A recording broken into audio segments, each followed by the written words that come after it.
సరే డబ్బేందుకు అడిగాను మీకు? వాటితో పడవలు చేసుకో. నాకెందుకయ్యా? నువ్వు సహాయం అడిగావు, నేను చేశాను, దట్స్ ఆల్. ఇది మీకు తిరిగి ఇవ్వనో లేదో కూడా నాకు తెలియదు సార్. నేను అడిగానా? మర్చిపోలేను సార్. మీరు ఇచ్చింది 5 లక్షలు కాదు, వెళ్ళకట్లేని ఆత్మవిశ్వాసం. Oh come on, stop it, go head and all the best. Thank you sir.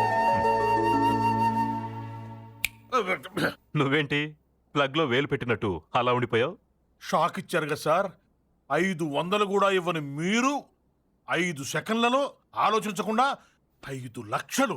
రే, వాడు మామూలుడు కాదురా. 25 లక్షలు వెనక్కిచ్చినప్పుడు వాడి నిజాయితీ చూశాను. బెంజ్ కార్ చూసి అడ్రస్ కనుక్కున్నప్పుడు వాడి తెలివితేటలు చూశాను. 500 కూడా ఇవ్వని నా దగ్గరకొచ్చి 5 లక్షలు అడిగాడు చూడు, అందులో వాడి ధైర్యం చూశాను. ఈ అర్హతలు చాలవా వాడికి నేను హెల్ప్ చేయడానికి? రే, వాడు సాధిస్తాడు, అనుకున్నది సాధిస్తాడు.